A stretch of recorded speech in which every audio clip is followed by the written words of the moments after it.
Welcome to the concluding portion of Book 2, Religions of China and Japan, from How the Great Religions Began by Joseph Gaer. Part 3, Shinto, the Way of the Gods. Well, so-called gods anyways. The ways of shining heaven are far. Turn ye, turn to things yet near. Turn to thy earthly home, O friend, and try to do thy duty here. Omi Okura. Section 1. When Japan was very young.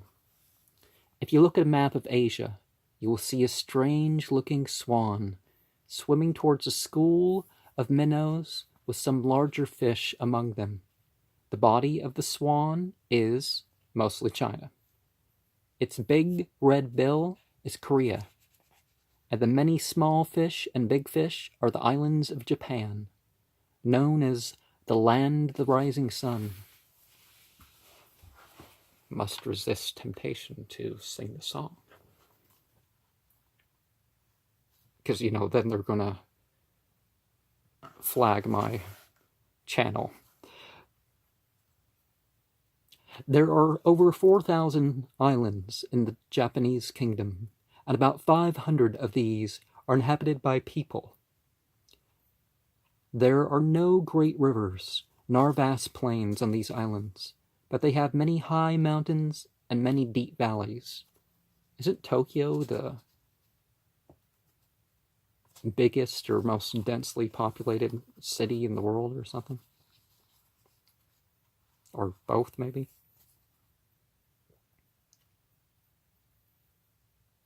And there among the rivers and the valleys of Japan, always in fear of the frequent earthquakes, lives a race of people who look very much like the Chinese. Paint pictures and play musical instruments, like those of the Chinese, make statues and lacquered ornaments, like those of their nearest neighbors, and believe in religions very much like those in which the Chinese believe. The reason the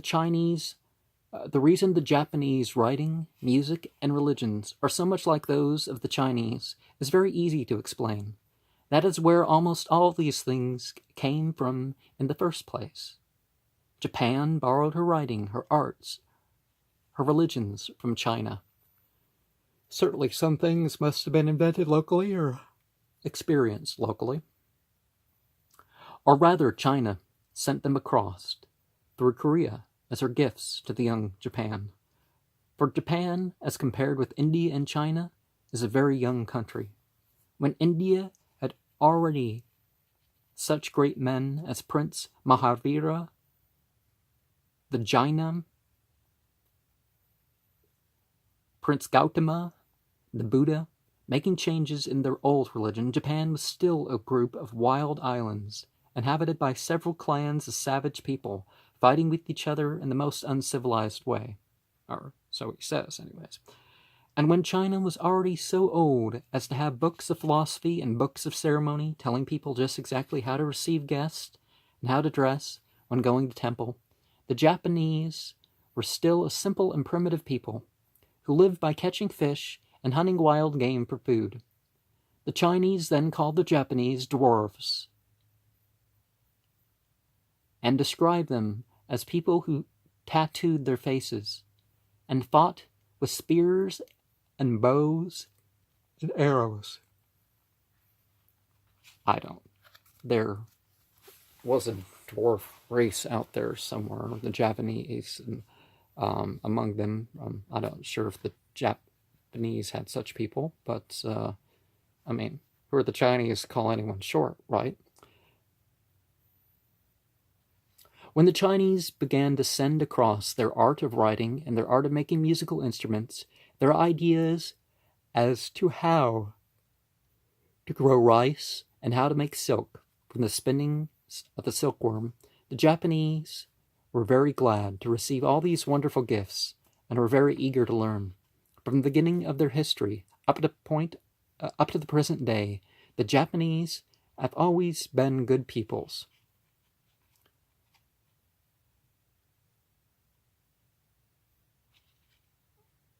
and learn very quickly anything that was of interest to them. When the Japanese received their knowledge of writing, of agriculture, of the arts, and of religions from China, they changed all of these very much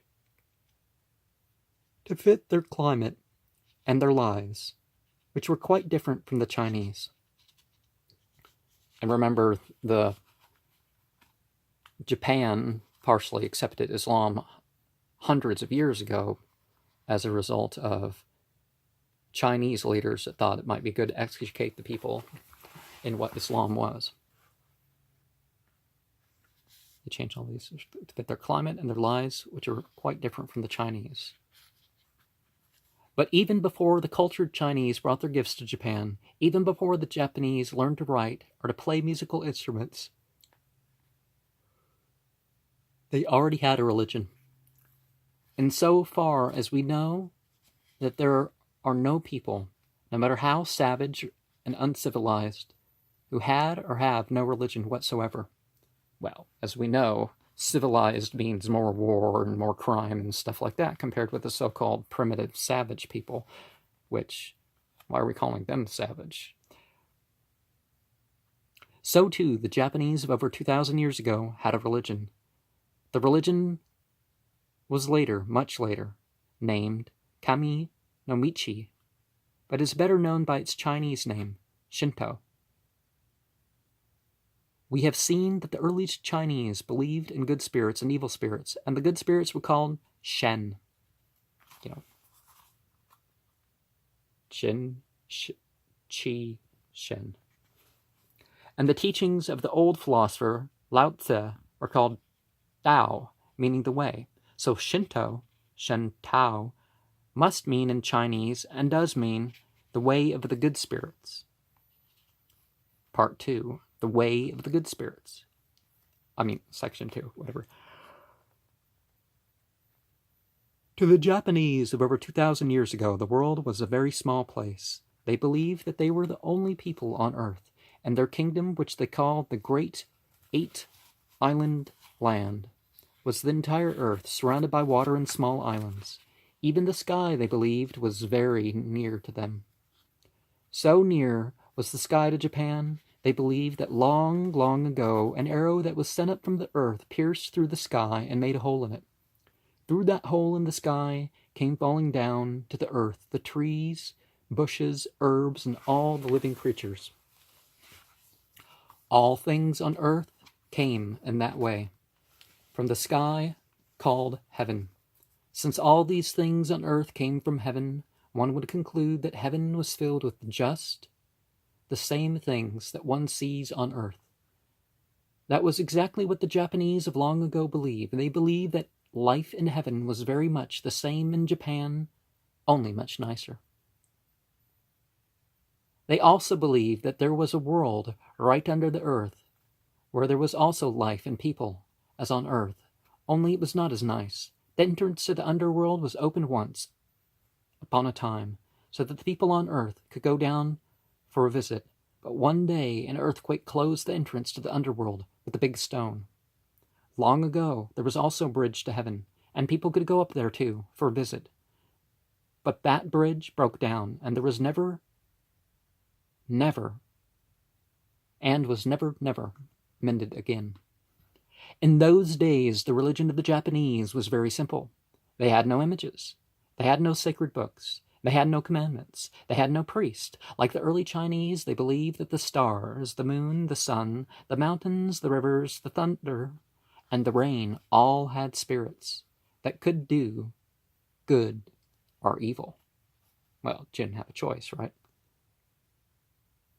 Well, not Jin and Chinese. Jin is in firebing. And to make them do good, they had to be worshipped. Well, they have choice. They still don't have to be good. And maybe they're being bad by wanting to be worshipped. I don't want to be worshipped. I'm not male. If a female wants to be worshipped, why should we worship it, Therefore, the Japanese worshipped all these things. If they wanted rain, they went out to the river and prayed to the river to give them rain. If they wanted the rain to stop and the sun to shine, they would go out and pray to the sun They would go out and pray to the sun. Of all the early religions of the world we know of, there is none quite so simple as Shintoism was in those days in Japan. Besides worshipping nature, the Japanese also worshipped their Mikado. To the Japanese, the Mikado is not a human being like themselves, but he is more like the sun, the moon, or Mount Fuji. He is a being, like the gods, must be worshipped. He's a being that, like the gods, must be worshipped, or so they think. Ooh, this is great. We got to worship this, and ooh, this is great too. We got to. It's like there's still people who think that way. Why the Japanese worshipped and still worship their Mikado is explained in the Kojiki and the Nihongi, the records of the ancient masters and the records of Japan that are written about 1,300 years ago. After the world was formed, so the story in these sacred books tells, there were many gods and spirits. And in the 7th generation, the gods lived. Of the gods lived Izanagi and Izanami, who were also gods. Sort of like their Adam and Eve, maybe. Let's see. One day, Izanagi and Izanami stood upon the floating bridge of heaven talking to each other. I wonder what is down below us, said Izanagi. I wonder, said Izanami. Obviously not gods if they don't know. So Izanagi took the jewel sphere of heaven and lowered it into the air and swung it around as a blind man might swing his cane into a strange place. Suddenly the sphere splashed into a mighty ocean. When Izanagi raised the jewel sphere of heaven, the salt water dripped from it and was dried by the wind, became hard, and formed an island in the middle of the sea. Let us go down and live on that island, said Izanagi. Let us go down, said Izanami. So they went down from the floating bridge of heaven to live on that island. There they created the great 8-island land. And there they gave birth to the 3 noble children, the sun goddess and her brothers, the moon god and the storm god. Could be personified heroes. Could be divinized heroes. The sun goddess, called Amaterasu Amikami, also had a family, and her grandson, Jimuteno, became the first emperor of Japan. That is why the Japanese worship their Mikado. To this day, they believe that their Mikado is a great-great-great-grandson, the 124th grandson of the sun goddess, Amaterasu Amikami. By teaching that the Mikado was the great-grandson of the sun goddess, the old religion of Japan, Shintoism, made its followers believe that it was their religious duty to be loyal to their ruler. So that's a clear sign that it's a late thing. It typically took thousands of years of people being in an area before they made their leaders into incarnations of the sun and moon and decided to worship them. And by teaching them to worship the mountains and the valleys of Japan, Shintoism made its followers great lovers of their country, which is typical with old sort of faiths, is that they made out their thing to be their country. Just like modern Christian churches are saying, America's God's country, and, well, God's supposed to rule everything, right? In this manner, the old religion of Japan joined patriotism and religion into one, and even today the national flag of Japan has upon it a red sun to show that theirs is the land of the rising sun, where once lived the sun goddess Amaterasu. 3. Section 3. Prince Gautama arrives in Japan. Early in their history, the Japanese learned from the Chinese how to cultivate the land and grow rice, how to take care of the silkworm and make silk, how to write, how to paint, and how to do many other things.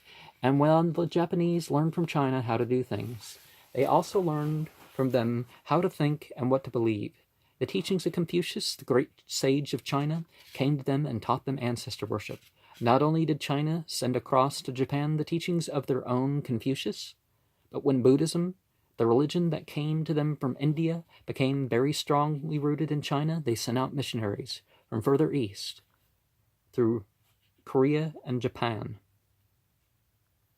And remember, Zen Buddhism, as opposed to like Solomonic magic and that sort of thing, and the Western tradition using glossy surfaces, well, part of the Western tradition, the esoteric, using glossy surfaces to scry, they might use like carpet or a rough stone, which is very effectual, but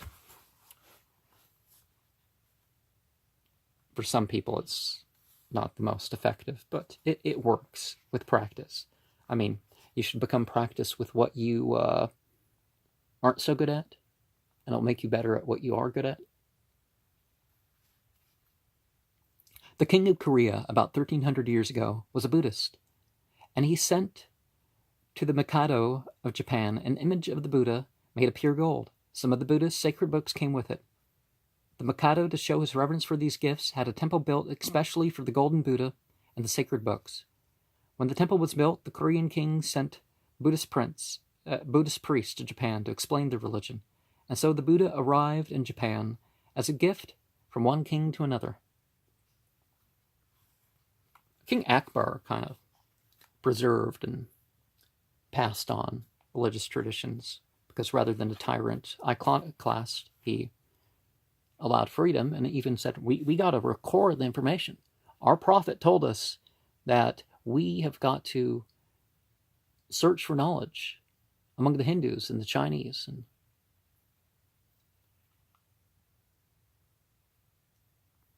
But it was not the Buddhism that had left India about 1,000 years before. When the teachings of the Buddha left home, they taught people to live simply, to follow the Eightfold Path, to do away with idol worship.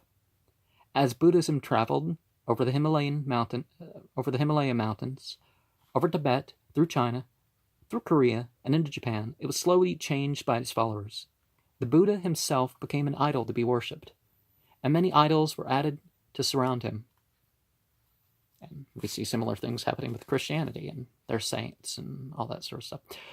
The Buddha left home as a beggar and arrived in Japan as a prince, and an army of shining idols came before him, and an army of glittering idols followed behind. When the simple Japanese saw the colorful and rich parade of idols and heard the wonderful stories of the Buddha's life, they admired it all, and many became Buddhist. Before very long, Buddhism had temples in every town in Japan and became the greatest religion out there. It even threatened to drive Shintoism out of the land of its birth, but Shintoism taught the worship of the emperor, and so the emperor helped to keep it alive among the people. Yet more important in saving Shintoism in Japan was the fact that the old religion made friends with Confucianism, and together they worked out the rules of how the nobles ought to live. That is known in Japan as Bushido, which means the way of the knights. And that's stereotype of religion coming from Göbekli Tepe and stuff. It's about the rulers. Christianity in Europe for a long time was the religion of the rulers, but in certain parts, even until the 1800s, it took to the 1800s in some parts for Christianity to become the majority religion. And now it's falling as the majority religion.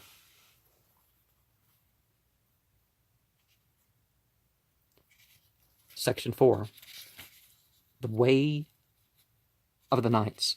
Just as China was almost always a peace-loving country, Japan in the early days of its history was always at war. They fought with the Koreans, they fought with themselves, and they fought with their neighbors and enemies further north. In a country where there is much war, the soldiers are greatly admired. So in Japan, the soldiers are the warriors, as they called them. Samurai, I guess is what that means.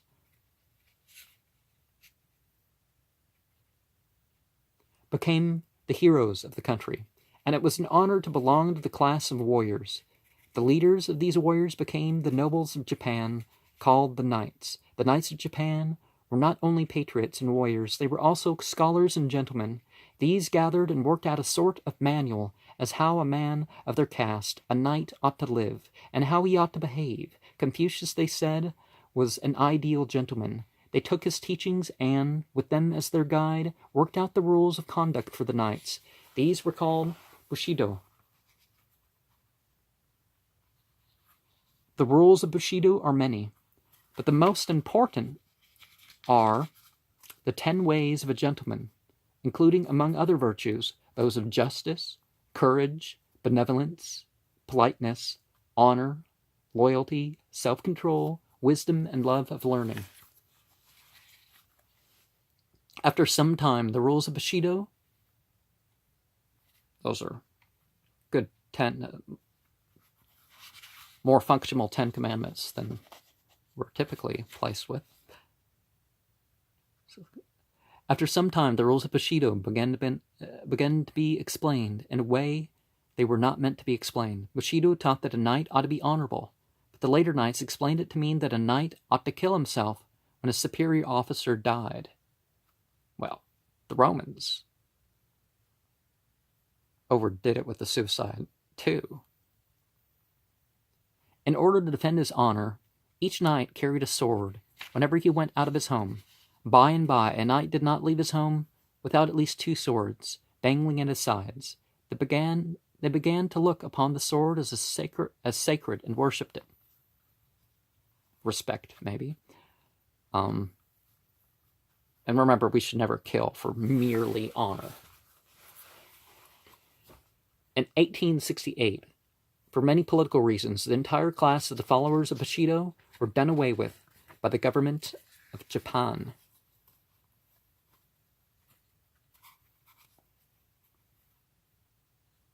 And 5 years later, they were prohibited from carrying the swords that distinguished them and that were their special mark of honor.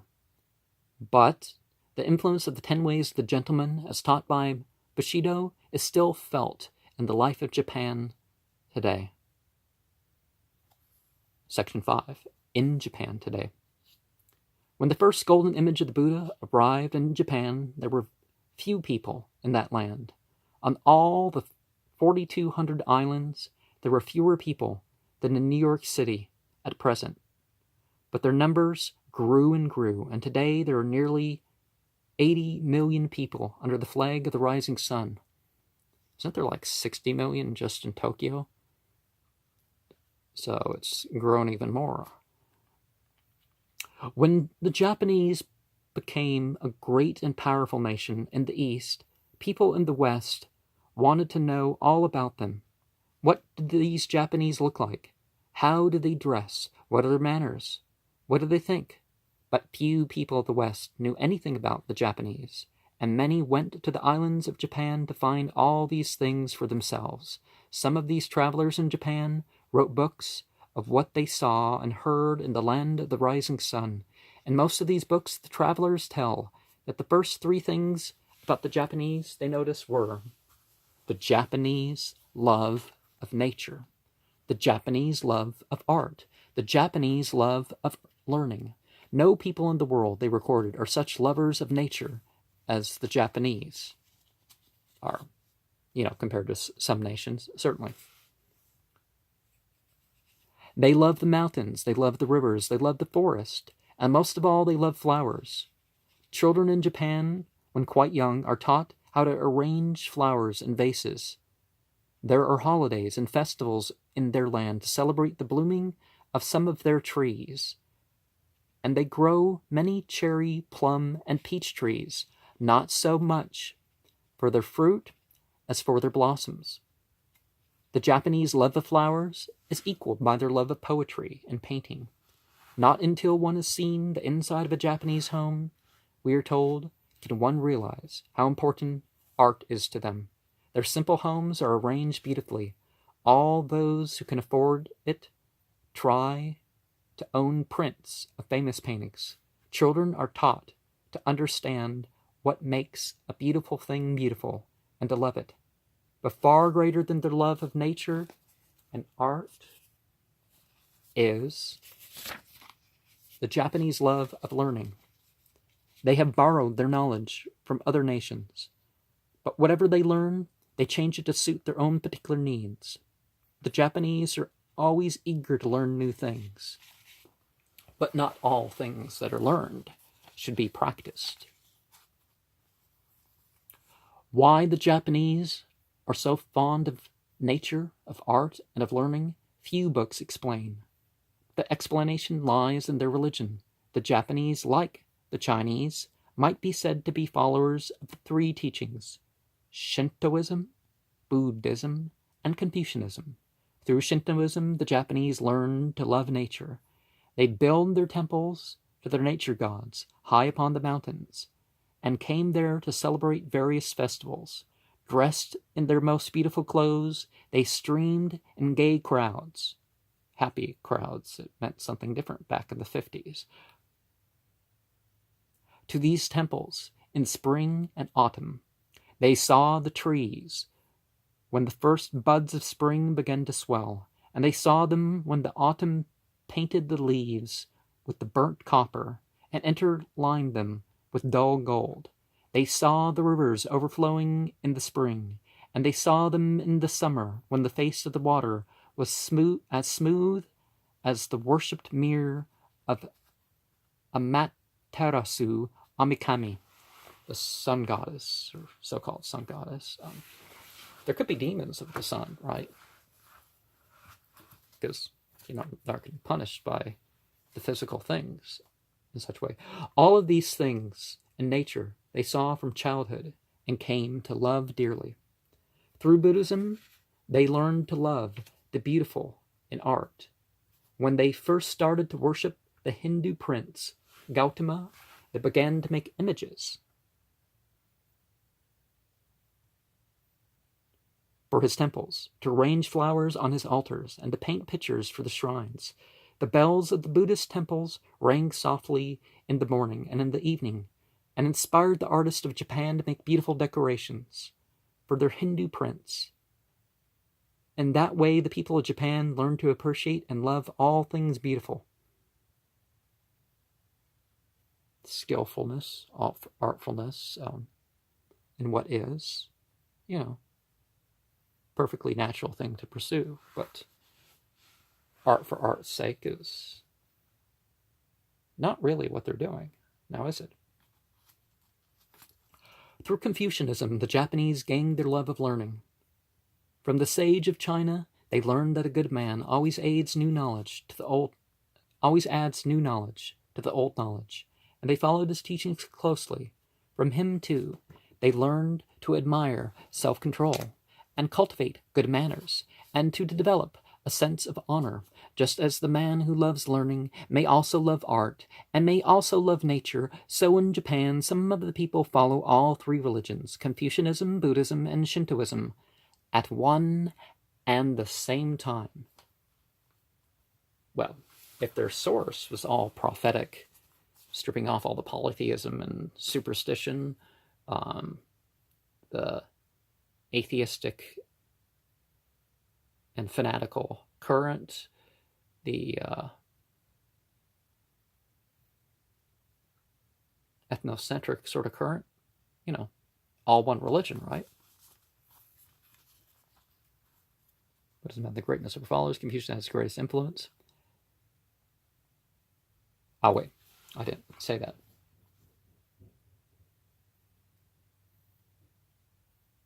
Though Shintoism is dearest to the Japanese because it is their own and their oldest religion, Buddhism has the greatest number of followers, and Confucianism has the greatest influence.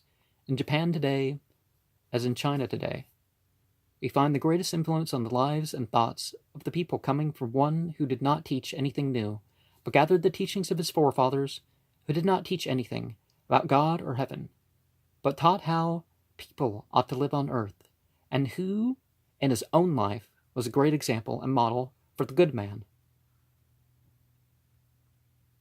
Little did Sha Liang Hai, the valiant dream, that his child Cha-Ea, born in Lu, in the district of Tsao would become the teacher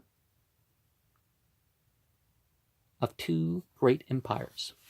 And we must remember when looking at these, people think, there was no monotheism and there was no this, that, and the other. There was a variety of things. And whether it's one set of myths or another set of myths or one version or of this, that, and the other, or a couple, there was likely more. There was a lot of people in the land, and we only have a little bit being preserved. And there's a stop to some things being preserved. So we wonder, certain things could have definitely been supported.